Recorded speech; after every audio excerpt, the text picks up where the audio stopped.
Hello everyone, मैं हूं सम्राट। आप सभी को स्वागत करता हूं आर्यावर्त पे। लोग ई कॉमर्स को क्यों हेट करते हैं, इसका क्या क्या नेगेटिव पॉइंट है, इसलिए लोग इससे हेट करते हैं, आज हम इस बारे में जानेंगे। तो आज का टॉपिक है डिसएडवांटेज ऑफ ई कॉमर्स। मैं पार्ट 1 की वीडियो में समझा चुका हूं पॉइंट 1 से लेकर पॉइंट 5 तक। आज हम जानेंगे पॉइंट 6 से पॉइंट 9 तक। तो point number 6 legal issues, point number 7 fair payment, point number 8 credit card fraud, point number 9 customer care service. Point number 6 है legal issues mean cyber law. हमारे देश में प्रॉपर साइबर लॉ नहीं है, इसका इम्प्लीमेंट प्रॉपर तरीके से अब तक हुआ नहीं है। मतलब ये फॉर सेलर और बायर दोनों के लिए प्रॉपर साइबर लॉ हमारे देश में अब तक इम्प्लीमेंट या प्रॉपर प्रोटेक्शन अब तक हुआ नहीं है। हुआ है ऐसा नहीं हुआ है, गवर्नमेंट काम कर चुका है, लेकिन आपके हिसाब से हुआ नहीं है, क्योंकि हमारा जो साइबर लॉ एक्ट है वो 17 अक्टूबर 2000 को हुआ था। उस वक्त जो वो हुआ था उस हिसाब से हुआ था, लेकिन अब उसे काफी ज्यादा इम्प्रूव करने का वक्त आ चुका है, लेकिन गवर्नमेंट इसमें इम्प्रूव उस हिसाब से हुआ नहीं है। उतना जल्दी वो नया रूल्स अब तक आया नहीं है साइबर लॉ में। साइबर क्राइम हमारे देश में रैपिडली ग्रो कर रहा है। काफी सारे इनोसेंट यूजर का डाटा लीक, फाइनेंशियल लॉस हो रहा है। हमारे फैमिली में या हमारे जो रिलेटिव हैं या हमारे आस पड़ोस में ये किसी ना किसी के साथ हो रहा है। अगर नंबर में कहे तो हर 10 में से 4 इंसान का ये साइबर अटैक उनके ऊपर होता है। साइबर क्राइम मतलब hacking, data theft, identity theft, financial loss, cyber stalking मतलब हरासमेंट, ये सब।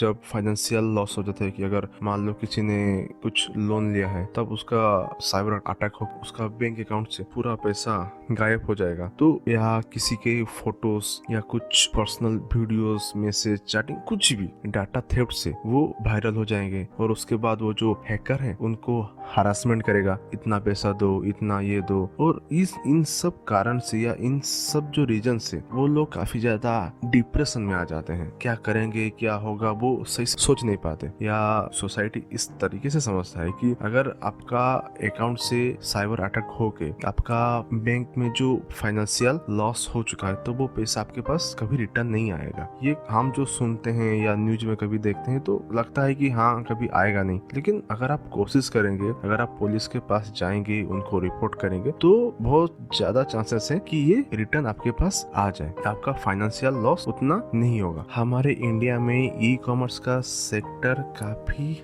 बड़ा है और ये हर दिन ग्रो कर रहा है। हर दिन एक नया वेबसाइट, नया एप्लीकेशन आ रहे हैं, और गवर्नमेंट का प्रॉपर गाइडलाइन नहीं है कि एक नया वेबसाइट या एक नया एप्लीकेशन आ रहा है तो उनका किस तरीके से उनका सिस्टम होगा, उनका पेमेंट सिस्टम सिक्योर है कि नहीं, उनका वेबसाइट सिक्योर है कि नहीं, प्रॉपर एक गाइडलाइन नहीं है हमारे देश में। और यही वो रीजन है हमारे देश में जो साइबर अटैक काफी सारे हो रहे हैं या होते रहते हैं। इससे हर किसी का बहुत ज्यादा लॉसेस भी हो रहे हैं। हमारा जो साइबर लॉ है वो उतना इफिशिएंट नहीं है साइबर अटैक को रोकने के लिए। Point number 7 fear. हमें कहीं ना कहीं डर लगता है कुछ सामान ऑर्डर करते वक्त, क्योंकि ये पेपरलेस होता है। हम जो पेमेंट कर रहे हैं ये पेपरलेस होता है, हमारे पास प्रॉपर डॉक्यूमेंट नहीं रहते हैं। स्क्रीनशॉट हम लेते हैं, बस वही एक प्रूफ है, और अकाउंट स्टेटमेंट में बस कंपनी का नाम होता है, और जो इनवॉइस डाउनलोड होता है तो वो ऑर्डर डिलीवर होने के बाद ही आता है। मान के चलिए आपने एक मोबाइल ऑर्डर कर लिया और पेमेंट भी कर लिया, लेकिन 1 या 2 दिन के बाद आपका फोन चोरी हो जाता है। आप पेमेंट कर चुके हो, जो डिलीवरी बॉय है आप उसको भी नहीं जानते, आपका सिम कार्ड कुछ दिक्कत है, मतलब वो जो सिम नंबर है वो निकल ही नहीं रहा। आपने इसीलिए मोबाइल ऑर्डर किया था कि आप नया मोबाइल ले सके। अब आपके पास एक ऑप्शन ही रहता है जो कि कंज्यूमर कोर्ट में केस फाइल करने का, और प्रूव करने में आप रो पड़ेंगे, क्योंकि आपका जो फोन तो हो चुका है चोरी। आपने जो ऑर्डर किया था वहाँ पे आपका स्क्रीनशॉट था, वो आपके पास है नहीं। आप जिस ई कॉमर्स कंपनी से उस मोबाइल को ऑर्डर किए थे, उस कंपनी में आपने अपने मोबाइल नंबर से अकाउंट खोला था, ना कि मेल आईडी से। और वो जो सिमिलर सिम कार्ड वो भी आ नहीं रहा आपके पास, ऑर्डर का जो स्क्रीनशॉट वो भी है नहीं। तब आपके पास बस बैंक अकाउंट का स्टेटमेंट ही रहता है। मुश्किल है, बस यही एक ऑप्शन है। और स्टेटमेंट में तो जो लिखा रहेगा कि आपने मोबाइल ऑर्डर किया है या कुछ दूसरा प्रोडक्ट ऑर्डर किया है, तो ये तो शो नहीं करेगा। बस वहाँ पे दिखाएगा कि ई कॉमर्स आप जिस कंपनी से प्रोडक्ट ऑर्डर हुआ है उस कंपनी का नाम और उसका प्राइस है कितना, बस यही शो करेगा। इन रीजन की वजह से 60 से 70% पीपल कैश ऑन डिलीवर का ऑप्शन चूज करते हैं, वो सीओडी करते हैं, क्योंकि उनको डाउट है कि प्रोडक्ट आएगा नहीं आएगा, डिफेक्ट कुछ होगा, तो वो क्यों खामाखा रिस्क उठाएंगे। और जब कुछ प्रोडक्ट आप ऑर्डर कर रहे हो वहाँ पे सीओडी का ऑप्शन शो नहीं कर रहा, तभी जाकर लोग डेबिट कार्ड से पेमेंट करते हैं, वरना वो पेमेंट नहीं करते। या वो तब पेमेंट करते हैं, मान के चलो प्रोडक्ट है, उस प्रोडक्ट का प्राइस बहुत कम है, अगर वो लॉस्ट हो जाता है तो भी कोई बात नहीं, मतलब 150 200 जिसका जितना एफर्ट कर सकता है उस हिसाब से उसका प्राइस है, तो लोग उससे ऑर्डर कर लेते हैं। जो प्लेटफॉर्म हम जिससे कुछ प्रोडक्ट ऑर्डर कर रहे हैं उस कंपनी के बारे में हमें डर रहता है, कि हमें डर है नहीं कि उसका क्या होगा, अच्छा है कंपनी बुरा है कंपनी, उसका हमको कुछ मतलब है नहीं। हम जो पैसे दे रहे हैं हमें हमारा पैसा लॉस्ट ना होने का डर रहता है, कि क्या पता ये पैसा कहीं पे झटक जाए, पेमेंट हो रहा है या पेमेंट कुछ कैंसिल हो गया, कुछ भी ऐसा दिक्कत हो गई कि जहाँ पे पैसा फंस के रह गया। तो ये जो रीजन है, इन सब रीजन के लिए हम डरते हैं ई कॉमर्स। इसको कंपनी सुधारते भी नहीं उतना, वो इसको जानबूझ के रखते हैं। इसीलिए ज्यादातर देखना आप जो गांव के लोग होते हैं या स्मॉल टाउन के या शहर के ही मान लो, तो वो लोग सीओडी का ऑप्शन चूज करते हैं ज्यादातर। Point number 8, credit card fraud. इसका मतलब सिर्फ क्रेडिट कार्ड से पेमेंट वो नहीं, इसका मतलब है हम जो ऑनलाइन ट्रांजैक्शन करते हैं ये उसी से रिलेटेड है। एक एग्जांपल से समझाता हूँ। मुझे मोबाइल रिचार्ज करना है क्योंकि मेरे मोबाइल का डाटा खत्म हो चुका है। अब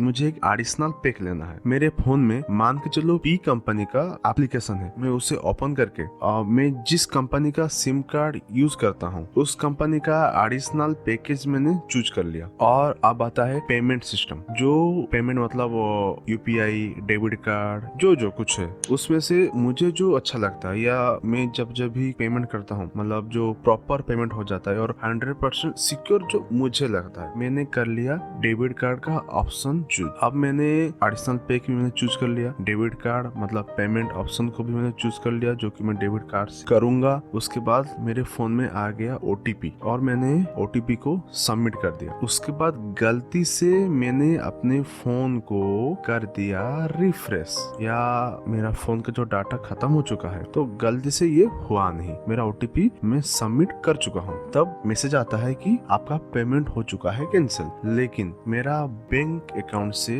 पैसा जा चुका है। ये जो दिक्कतें हैं ये हम सभी का किसी न किसी एक बार तो हुआ ही रहता है, या एक बार हुआ है। जब से हम ये जो ऑनलाइन पेमेंट सिस्टम आया है तभी से हर एक इंसान के साथ ये जो प्रॉब्लम होता ही रहता है। और मुझे इसके बारे में आपको कुछ बोलना है नहीं, क्योंकि आप इस बारे में अच्छे से जानते हैं। बस एक एग्जांपल से मैंने आपको ये समझाने की कोशिश। Point number 9, customer care service. इनका और हमारा 36 का आंकड़ा है। हम उन्हें बोलते कुछ है, सॉल्यूशन कुछ और देते हैं। और ये तो अच्छी बात है कि कोई कोई तो सुनता है, बहुत सारे ऐसे हैं जो की बात सुनते नहीं, समझना ही नहीं चाहते वो हम क्या बोल रहे हैं, हमारा दिक्कत क्या है। वो उतना हेल्पफुल है और है भी नहीं, ये 50-50 वाला है। ये कंपनी के ऊपर बहुत ज्यादा डिपेंड करता है कौन सी कंपनी का हेल्पफुल है और कौन सी कंपनी का हेल्पफुल है नहीं। भी आप देख सकते हैं कि ये थोड़ा बहुत हेल्पफुल हो रहे हैं, क्योंकि जो अच्छी कंपनी है वो अपने वहाँ पे स्टार रेटिंग का ऑप्शन दे रहे हैं कि अगर कस्टमर केयर सर्विस में जो आपके साथ बात कर रहा है, आप उससे बात करके कैसा लगा, आप जो फीडबैक देते हो वो उनके लिए काफी ज्यादा इम्पोर्टेंट है। इसलिए वो हमें बोलते रहते हैं कि नहीं, अगर आप बात तो आपका जो सोल्यूशन वो अच्छे से देंगे या वो अच्छे से बात अभी कर रहे हैं, क्योंकि रीजन है फीडबैक, रीजन वही है। अगर हम फीडबैक काफी बुरा देते हैं, 1 स्टार देते हैं, या हम जो मैसेज करके लिखते हैं कि ये हमने जिससे बात किया वो काफी बैड बिहेवियर था उसका, तो उनका शायद नौकरी के ऊपर इशू आ सकते हैं। इसलिए अभी वो थोड़ा बहुत अच्छे से बात कर रहे हैं, लेकिन जब पहले ये सब हुआ नहीं था, आप सोच सकते हो वो कितना हेल्पफुल थे हमारे लिए। 0%, कोई 1-2 तुक्का है वो कि कोई अच्छे से हमारी बात सुन ले। हमें ये लगता था कि ये कैसे सुन लिया हमारा बात। हम बोलेंगे कि हमारा ये प्रॉब्लम आ रहा है, या ये नेटवर्क का इशू है, या प्रॉपर इंटरनेट आ नहीं रहा। वो सिंपल हमको बोलेंगे कि नहीं सर 120 दिन लगेंगे इसे ठीक करने के लिए, या हम अपने जो टेक्निकल टीम है हम उसको फॉरवर्ड करते हैं और 120 दिन में ये ठीक होने की संभावना है। ठीक होगा ये प्रॉपर नहीं, हाँ शायद ठीक हो जाएगा ये वाला। हमारा पेमेंट फेल्ड हो जाता है, या कुछ शॉपिंग के रिलेटेड या कुछ अदर इश्यूज आते हैं, हम कस्टमर केयर से फोन करते हैं तो वो समझ नहीं पाते थे, तो वो इरिटेट होके फोन काट देते थे। प्रॉपर एक कुछ हो नहीं रहा था, मतलब जो प्रॉब्लम थी वो वैसे की वैसे ही रह जाते थे। और अभी जो फीडबैक का सिस्टम आया है तभी जाकर ये थोड़ा सुधरे हैं, वरना आज भी वैसा ही चलता। और अभी भी बहुत सारी कंपनी का वैसा चल रहा है। जो काफी बड़े बड़े कंपनी हो चुके हैं उनका थोड़ा बहुत मतलब 50-50 चांस है कि उनका सुधरा है, और बहुत जो छोटी छोटी कंपनी है उनका उतना भी नहीं हुआ है। उनका कस्टमर केयर का तो फोन अगर आप लगाओ तो वो लगेगा ही नहीं। अब आता है कंक्लूजन। मैं आपको पॉइंट 1 से पॉइंट 9 तक समझा चुका हूँ, और वीडियो काफी ज्यादा लंबा हुआ, इसलिए मैंने दोनों पार्ट 1 और पार्ट 2 करके आपको समझाने की कोशिश की है। आशा करता हूँ कि आप सब समझ गए होंगे। अब सबसे आखिरी पॉइंट जो है कंक्लूजन। हर एक बिजनेस का एडवांटेज भी होता है और डिसएडवांटेज भी होता है। हर एक फील्ड में है ये। आप दिक्कतें आपके सामने आ रहे होंगे। हर एक फील्ड का अपना अपना है, प्लस पॉइंट है और माइनस पॉइंट भी है। हमारा जो फील्ड है वो है ई कॉमर्स का। यहाँ पे हमारा एडवांटेज तो बहुत ज्यादा है। आपका कंपनी काफी ज्यादा ग्रो हो सकता है, मतलब like Jeff Bezos, like Mukesh Ambani. तो हर एक फील्ड में एडवांटेज है। आपको उस एडवांटेज को पकड़ के और जो डिसएडवांटेज है उसको कम करके आपको ग्रो करना है, तभी जाकर आप बहुत बड़े टॉप 10 रिचेस्ट पर्सन में आपका नाम आएगा या आ सकता है। तो हमारा गवर्नमेंट आईटी एक्ट जो 2000 में आया था उसमें काफी ज्यादा जो अमेंडमेंट करने की जरूरत है, और ये काफी धीरे धीरे हो रहा है। इसको काफी तेजी से करना होगा, जो कि आशा है कि हमारा ही तो गवर्नमेंट है वो आगे जाकर जो सारी दिक्कतें आ रहे हैं वो उनको एक प्रॉपर सोल्यूशन वो ले आएंगे। एक secure payment system, secure website,